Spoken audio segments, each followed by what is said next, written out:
back to the podcast. We're still figuring out names. We're still trying to get this whole thing rolling. But today we have a bunch of questions that screen printers have asked us, asked our customer service here at Texsource. Yeah. Questions we've had forever. So we're going to go over some of those today. Here with Mike Hoey. Still want to say it Mike Huey. Yeah. I'm always going to be trying to say Mike Huey, but I can't even say my last name because there's a hard K there. Mike Coy. It sounds like my last name is like C-O-Y. McCoy. So, yeah, McCoy. Real McCoy, right? That's a good movie, Hatfield McCoy. Yeah. Which is what I think they started making.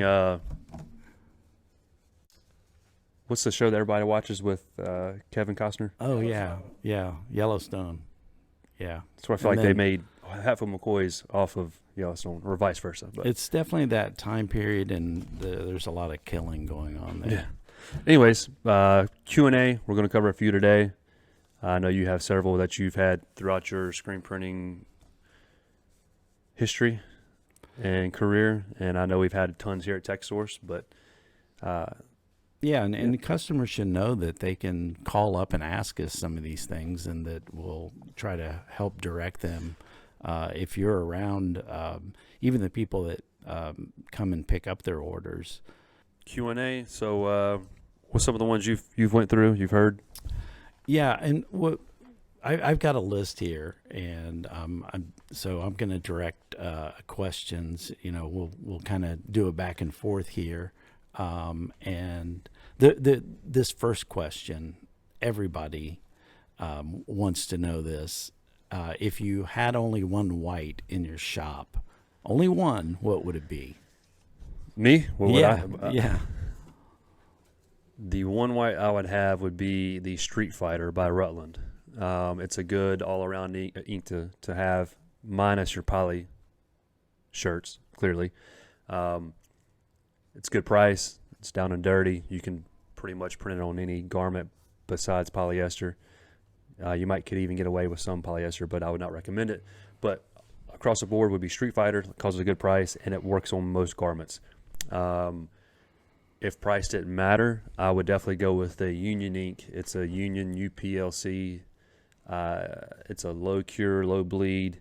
It's more expensive, and it's going to cost you, but it will go on everything. You can even print it on the polyesters. You can print it on nylon bags. That by far would be the best ink to use on everything. But again, you're going to pay $150, $160 a gallon for it. Yeah, that is pricey. Versus Street Fighter, you're going to be around $70 a gallon. Yeah, for a great down and dirty white, that's going to get you whatever you need.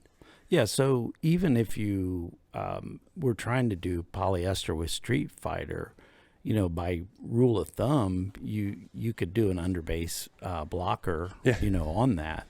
The low cure stuff, this Union stuff, you should use all low cure. I see people a lot of times, they're like, oh, we'll use low cure, and then because they don't want their garment to bleed, but then they put regular curing at 320 on top of it, and they wonder why the stuff's still bleeding. So defeats the purpose. Yeah, so if you're going to go low cure across the board, and or find some combination of an underbase gray carbon blocker.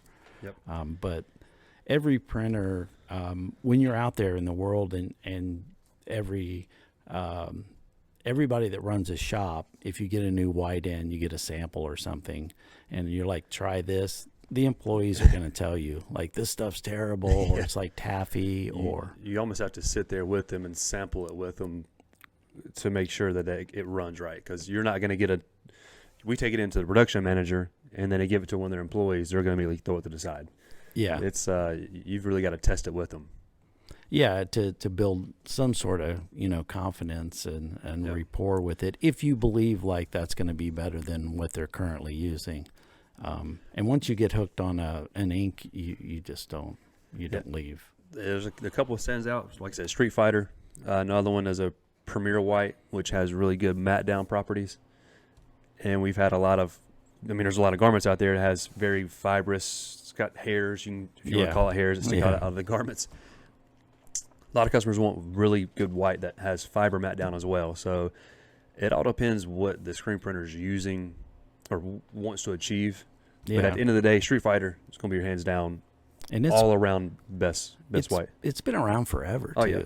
It's been reformulated over the past 5 years or so, but it's still a really good white. Yeah. What was the reformulation because of the knocking out some of the phthalates and that kind of stuff, or? Probably 15-20% of that, but the rest of it was just trying to compete against other manufacturers.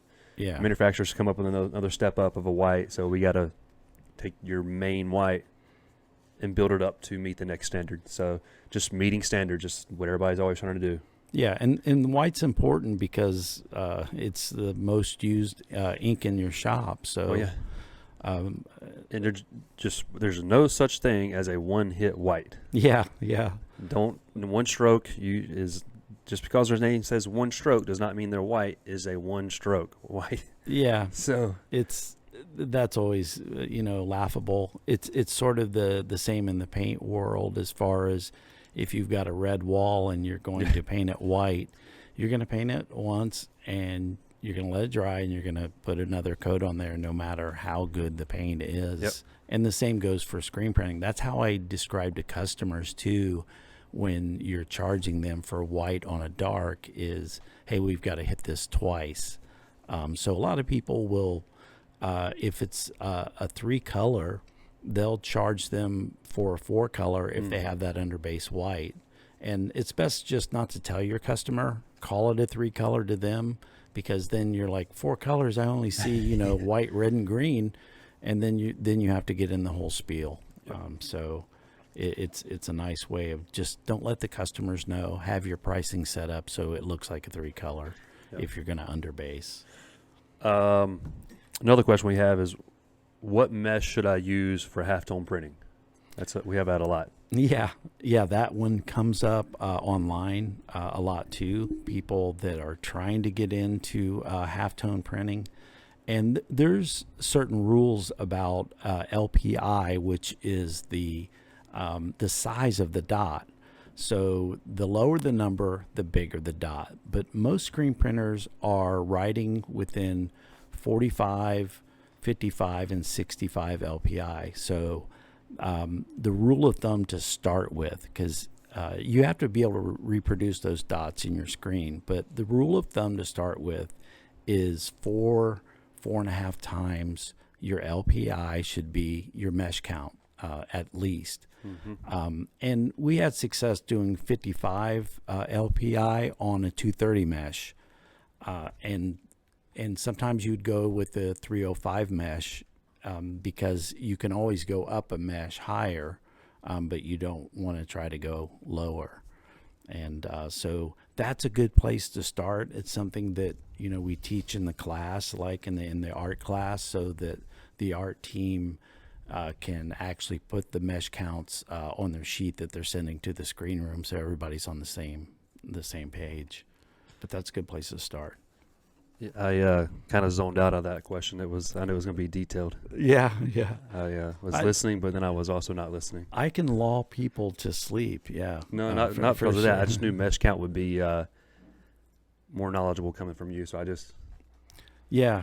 Well, in the end, the important thing is you have to be able to burn a good screen, and so that's a whole nother topic. We'll have to do a whole podcast just on burning screens for sure. Yeah, I can do that. Not on mesh count.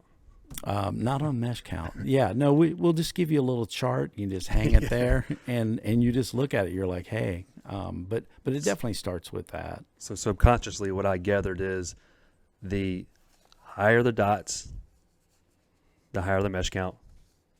The lower the dot pattern, which would be a solid, would be lower the mesh count. Yes. Yeah, exactly. Yeah. High detail. Where it's confusing mesh. is the smaller the LPI is, the bigger the dot, the lines per inch. Gotcha. So that confuses people because you think 65 would be a bigger dot, but it's actually a finer detail. So that throws people, and that's why we have these little charts. Hit us up, email us, and I'll send you my little cheat sheet that at least gets you in the right direction. Or don't send them anything and just come to our class, and we'll teach you better here. Well, then you'll get to do it hands-on, and you'll be able to see with your eyeball, like, oh, yeah, I couldn't hold that 55 in the 110 mesh. Imagine that. This next question here, I'm not even, if you said, Mike, answer this, I would be like, we just use PHU2. But that's what you've been used to using forever, which has been a great emulsion. Yeah, but someone that is an old crusty guy that's been in the industry forever, I still I'm confused by the hundreds of emulsions that the industry throws out. And so that's why, how do you pick an emulsion, and what is the difference between them? It's that last part that's tough for me. There's three different types of, or the way we teach it in the class, three different classifications of an emulsion. Your photopolymer, which is your ready for use emulsion, right? No mixing. No mixing. You got your diazo, which you add a diazo to the emulsion, which you mix, and then the dual cure. And so three different types of emulsions, which most people use the RFU, which is the photopolymer, which PHU2 was a photopolymer. So that was the third one you mentioned, or the first one? The second one was diazo. Diazo. The third one was a dual cure emulsion. Yeah, that's what throws me off, is that there's three now. I mean, I can understand that you've got one that you have to, you take this powder, you add water to it, and wear gloves, by the way. If that diazo stains your hands, it's going to be on there for, at least 6 months. But but it was when they brought in this dual cure that kind of threw me, and I thought I knew what I was doing on the emulsion side. I mean, the dual cure has always been around. So those three classifications have never changed. Most people, when they're printing water-based or solvent-based, and they print a lot of it, is when you definitely want to move to diazo and dual cure emulsions. If you don't print those water-resistant emulsions, or if you don't use the water-resistant emulsions against those on the diazo or dual cure, it's going to dissolve your screens. Where do I want to go from there? Well, what I wanted to mention, talking on this subject, is I've noticed that when we've gone from a diazo type, where you add you get the little bitty bottle. Yep. It's funny. Some people think that's a sample of something, so they pitch it and then they coat their screens and it doesn't work. But then they call us and and you're like, hey, did you get this little bottle? Oh, that sample of something. But I've noticed that a diazo, sort of like, if I was a beginner, I would pick that emulsion, because it seems like your exposure range, you can be off a lot more. Whereas like that, the straight up PHU. That one was, if you were a second off, you weren't hitting what you were looking for as far as exposure. So but it also depends on your exposure. I mean, you probably had LED exposures. So we did. So, I mean, when it comes to emulsions, the variables are so wide. It's great. It depends on your exposure unit. You got the old style fluorescent tubes, single point light source exposures, your LEDs. I mean, it's all across the board. DIY exposure units. We have all kinds of stuff coming through this building. The shop light, where people get the shop light. Sunlight. I mean, it's crazy across the board. When it comes to picking emulsion, we always say just stick to the photopolymer when you're starting out. Even when you're an experienced printer, it's the easiest and it lasts the longest. Once you mix diazo into your dual cure diazo-based emulsion, you have a shelf life, 4 to 6 weeks, 2 months max. So when it comes to picking an emulsion, it's mainly the best thing to do is just pick that photopolymer. Yeah, from the get-go. From the start, yeah. And that's what we try to train people in the classes to pick the photopolymer emulsion. Yeah. And so the diazo is something you can experiment with later on if you're needing a tougher stencil. Yeah, especially a tougher stencil when you're printing, like you said, with water-based inks, which is starting to become more popular. I mean, water-based has been around for forever. Yeah, they keep saying that plastisol is going to die, but never will. Yeah, it's because of it just sits on the shelf for like 10 years, and you can just go and pull Yep. it out there. Yep. Water base, it's going to start growing stuff after 10 years. But yeah, water base, air dry ink, solvent inks. It's if you're not printing a ton of those, you can get away with using the photopolymer emulsion. You just like we spoken a couple podcasts ago that as long as you post-expose the screens or sit your screens out in the sun after they've been exposed, Yeah. it'll harden that screen that much more. So, but for beginners, even intermediate experienced screen printers, Yolano Orange is a really good one. What we sell, That one's easy to use. I had some of that one time. Yolano Orange. You got Pro Coat. It's a perfect emulsion to use. It's pink. Yolano Orange is clearly orange. And then the last one that's really good is Tex Blue. And the Tex Blue's, it's a really good emulsion, fast exposure. We even have people using it on their LTS, which laser to screen systems. Yeah. Which using those massive exposure systems or laser to screen systems, that you really need a good emulsion. So the Tex Blue is good for an RFU beginner and also up to the professional production printer. Yeah, and that Tex Blue seems to be on press easy to see through. Oh yeah. When you're lining up, whereas like the orange, not as easy to see through.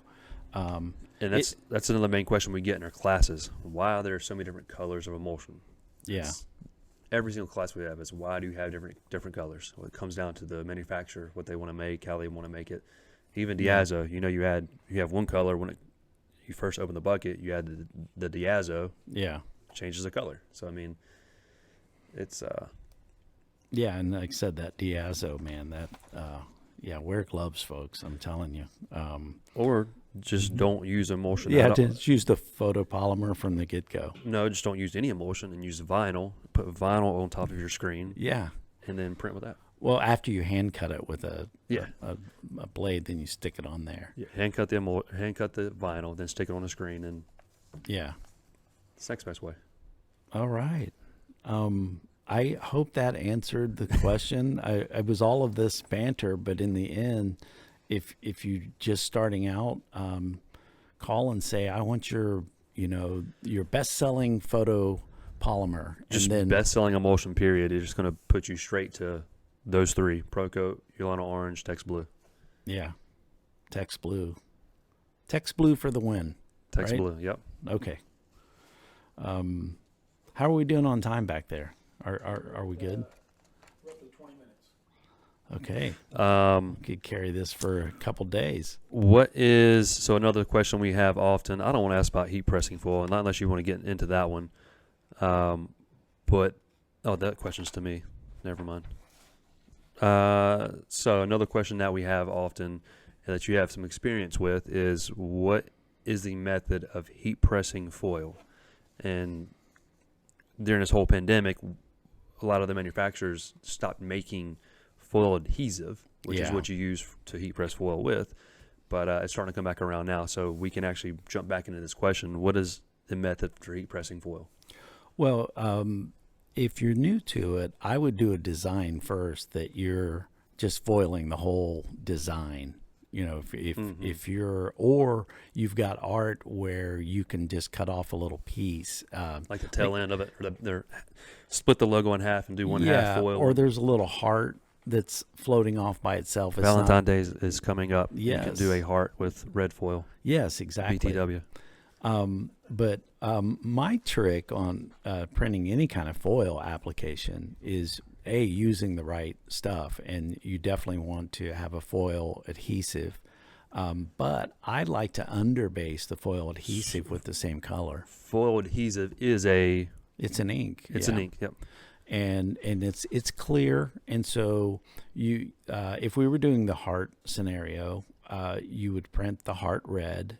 And you really don't need to underbase it as much as, print the red and then flash it and then print your foil adhesive over it and cure it like you would any other shirt. And then once you get it to the press, heat press, you're going to use the recommendations that comes with the foil as far as the pressure and time. I think And- it's 330, but between 330 350, 17 seconds is what we do in the class. Yeah, and are you tearing that off right away? I mean, that's always the thing. Or you wait for it to cool down all the way, then we cold peel that one. So after you heat press it, we take a rag, kind of rub it in, like mash it in, mush it in, push it in, whatever. Yeah. And then set it aside, let it cool down a little bit. 15, 20 seconds? Yeah. 30 seconds max, and you can peel it. Yeah, and I always used a chalk eraser. Yeah, that's good. Those are really good because they absorb the heat. Mm-hmm. And if you're not happy with how smooth the foil is looking and you want to invest the time, I actually would do like a quick heat tap with Teflon over the whole job. And so put it back in the heat press. I would just, no, I'm talking about before you lay the foil down. So you got this shirt and it's got the foil adhesive on there. And let's say maybe you didn't get a good smooth coat on there. So then when you foil it, it sort of looks a little rough. So lumpy. Lumpy. If your foil's lumpy, then you could heat it for like 5 seconds. Just press it down. Not a lot of pressure because you don't want to squash your print out. And then that Teflon, you peel that off there, and then your foiled adhesive is a nice, smooth as glass. So after you come up, so basically foil adhesive, you have what you described as you have a one color on a light color T-shirt, right? You go in dark T-shirt on this one. Well, you could do a dark. So if you wanted. Dark color, print down a red, or light color T-shirt, print down your red ink first, your plastisol, then print the foil adhesive plastisol ink on top of the red, and then go and heat press, and then you flash it. You send it through the dryer. Send the shirt through the dryer after you screen printed both of those logos, which one logo on top of each other. Send it through the dryer. Bring your T-shirt out. If it looks a little lumpy, put it on a heat press a little bit. Don't flatten it, but even it out. And then you're going to come back in, if needed to flatten out some. Then you're going to come back in, put the shirt on the heat press, put your foil on top of that logo. And the reason why you printed red down first is because of... If there's any, like if the foil, this is a tough process. You really have to do your testing, but it just sort of helps you. Like if there's little, places that are showing if through. there's any imperfections in the foil, you can Correct. So then that makes sense. The red plastisol will... you won't see any imperfections once you pull the foil off. That makes sense. And so if you're doing silver or gold, I like using like a metallic silver or metallic gold, which is naturally sticky anyway. So that just helps the whole process. But you really want to make sure you get that foil adhesive, a good coat of that down, because it's hard to see. If you're at the back of the dryer, you look at it, it's clear. Did you get that a good coat you wouldn't down know. there? You wouldn't know until you got it on the other side. So follow there's spec sheets on all of this ink. So if it tells you to use a 140 mesh or a 125, 110, get a good coat of that down on there, and you should be good. You're talking about gold foil, and then you talk about putting gold down. That's going to be a $500 T-shirt. Yeah. Make sure it's our gold ink that has the 14K flake, mixed in there. But gold flakes, full adhesive, gold foil, $499.95. Yeah, exactly. And all these processes, if you're doing a specialty like that, you want to charge a premium. 100%, yeah. Which the foil looks great on T-shirts. We teach full adhesive printing in our specialty class. Everybody loves it. It's something good to add to your shirts, especially custom designers who want to create their own brands. Yeah. It will set you apart from other brands. So foil adhesive is another fun thing besides discharge printing. Yeah, and the point here is that if you go into any specialty printing and you're doing stuff that other people aren't doing, get good at this, and then you'll have something that nobody else can offer. This is getting annoying. Everything we talk about in here, we teach in the freaking classes. Yeah. So, well, would you want to talk about funny T-shirts No. that we saw online? I'm being stern to the camera. Come to our class because everything we're talking about, we're freaking teaching in the classes that we're talking about in the podcast that we don't know the name of yet.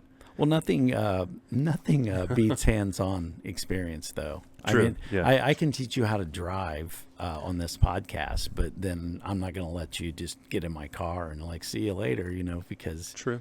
yeah. So now I'm not annoyed anymore. yeah. So in the end, all this information is out there. We're just trying to take this information and get it in one nice place for you, so that as you're driving into work, you can listen to this podcast and reckon to the guy in back of you, because you're so entranced by the sound of our voices. Sometimes I do drive from home to here, and I'm like, how'd I make it here? Because I just zone off and I'm driving.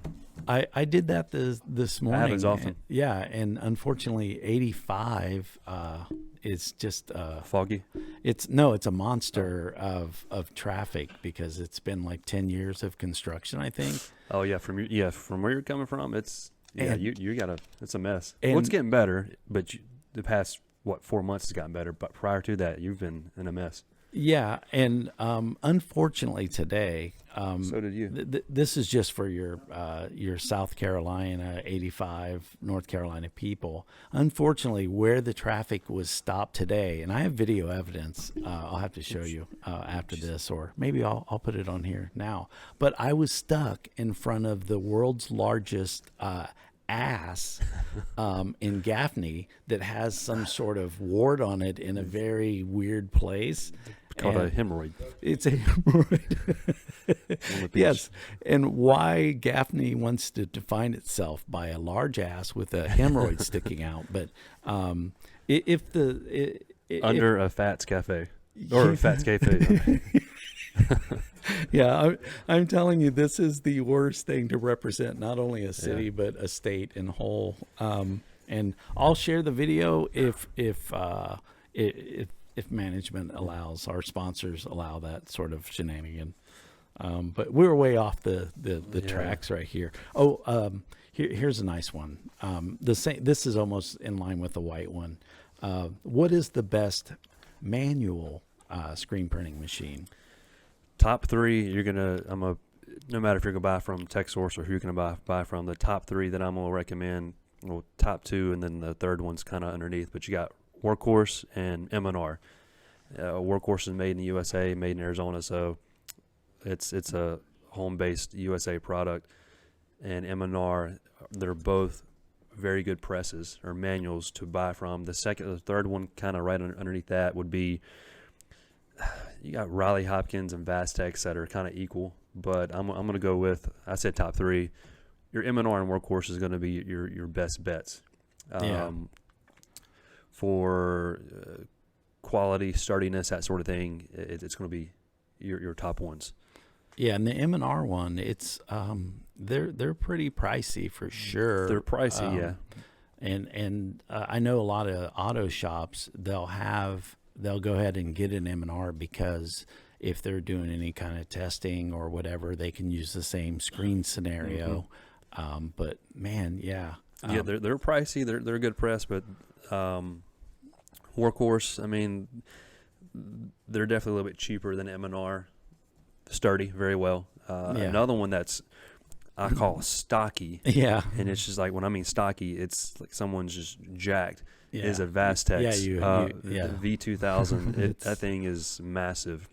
It's a good press. It is sturdy. It's a really good press as well. You could print, but I'm always more of a Workhorse M&R anyways. Yeah, the Vastex, you could print like 50-pound sheets of lead. You can sit on it and spin around if you're bored at work one day. Yeah, yeah. I've never seen a press that was that stout as far as that's concerned. But in the world too of all of these presses, micro registration. That's the main thing. Yeah, it's you definitely. But you can't go wrong with any of those presses that he mentioned. All four of them have different micros. I mean, they all do the same function, but they all operate differently. When it comes to micro registration, Workhorse is going to have different X, Y, Z axis than or knobs, if you want to call it, than M&R. I think Riley Hopkins has a joystick that you change your micros with. So they're all different. You achieve the same way. You achieve the same micro registration, but Yeah, and that becomes second nature. If you ask anybody out there operating a press and they see something's out of registration and they're trying to, and they just go and their hand naturally turns the correct way Yeah. over time, and they don't even know which way it's going. They're like, "Oh, it's out here," wink, Yep. and, and you do these very small little adjustments. Like us teaching classes, we don't production print every single day, so I never remember which way I'm turning it. Yeah. The micros, because I'm not printing and setting up screens every day, except for when we teach classes. But like you just said, if you're using it every single day, it's second nature. Yeah, it comes in there. So, is that Buy a workhorse. by a workhorse? Made in USA. And I like the color of the workhorse. I've always liked that. That's what I had in my. I had a garage shop at one time, and I had a workhorse in there, and that thing. Yeah, it was like a 6-color. I think a 6-color 4-station. But yeah, it did me well for sure. So last thing on this Q&A, we're going to talking about, should I use web spray or mist? And you've got, again, just like the other stuff we've talked about, many different manufacturers of sprays, mist, Yeah. flash adhesives, web adhesive. But should I be using web spray or mist? Well, I've always thought And this question came from user XOXOman00756. Yeah, it's a troll when they have a name like that. Oh. By the way, yeah, we don't know. We're being trolled on these questions. By the way, we're going to for the future we're going to have a podcast at Texsource Online. We'll throw up if we've got that ready. If you have questions or ideas for the podcast, that's who you could send them to in the future. On the web tack. That's where it comes out like it looks almost like a spider's web. It looks like something you'd buy if you're decorating your house for Halloween, because it just it comes out and it just jumps out of the can. 100% what the name says, web. It is that. Yeah, it's definitely a Spider-Man sort of effect, but I only use that on stuff like fleece because the mist just goes down too thin to hold down fleece. So the web tack, you always want to have some of that on hand to hold down those thick fleece. And then the mist, there's actually another one on here too, or another category is, the water-based kind that you squirt out and you put on top of the pallet paper. And one more from that is your dual tack pallet tape. So where you take your normal pallet tape, sticky on one side, now they have it to where you put the pallet tape down and it's sticky on both sides. Yeah, that's insane there, isn't it? The sticky on both sides? Yes, it is. But I'm pretty sure you're old school way, so am I. I like the spray adhesives. But the water base, it's pretty good because it allows you to not, I don't want to say destroy your shop, but get your shop so dirty with adhesive because that just cloud of spray goes everywhere. Yeah, and you want to be careful with that when you do spray because you always know you're using mist spray when you can feel it like the hair on your arms. Yeah. It gets it on there. But that's just part of being a printer. But I know people on an auto, they're using the water base, the kind where you can put it in a spray bottle and then you can revive it sometimes too. But the one thing that I say is a must is don't ever spray on top of your virgin pallet. Always use pallet tape. It's one of those things where you say, well, I don't want to pay for that. But believe me, you want to keep your pallets where you can just pull that tape off and start fresh. Yes. Yep. And that's I know a lot of printers that start out new, they're just spraying right on their boards, and then by the time you're cleaning them over and over, you ruin these boards. Not only that, if you don't have the pallet tape down and you go to if you're flashing in between, you get pulled away. You leave the pallet under the flash unit. Yeah, your pallet tape is going to burn before the pallet. Yeah, and that happens to everybody. Before aluminum came about, but That happens to everybody. I say as you're getting experience in the industry, if you're on a manual press and you don't smoke a pallet, as we used to call it, where you just make it so crispy you have to go buy another or get a replacement bullet board like for your, then you're just not a veteran. I mean, it's sort of a rite of passage. Have you smoked a pallet? I have not. I have smoked plenty of pallets. Yeah. If you're not smoking pallets or smoking joints in your shop, you're not a veteran. Well, Drinking beer on a Friday night. There's always one guy that's smoking something, but but I mean that's this industry, you know. It's notorious for having some of those characters because you got to love it. It's an artsy type feel there, but we always used to call it smoking a pallet. And when you do it on an auto, the smell is incredibly bad. These days it doesn't happen that much because you have like the quartz flashes that are either on or off for a certain, but back in the old days when you had the infrared panels and you went to lunch, if that wasn't, those would shuttle back out. And if that got stuck, you would go to lunch and then you come in and we had a press at Adidas that still had those old shuttle flashes on there.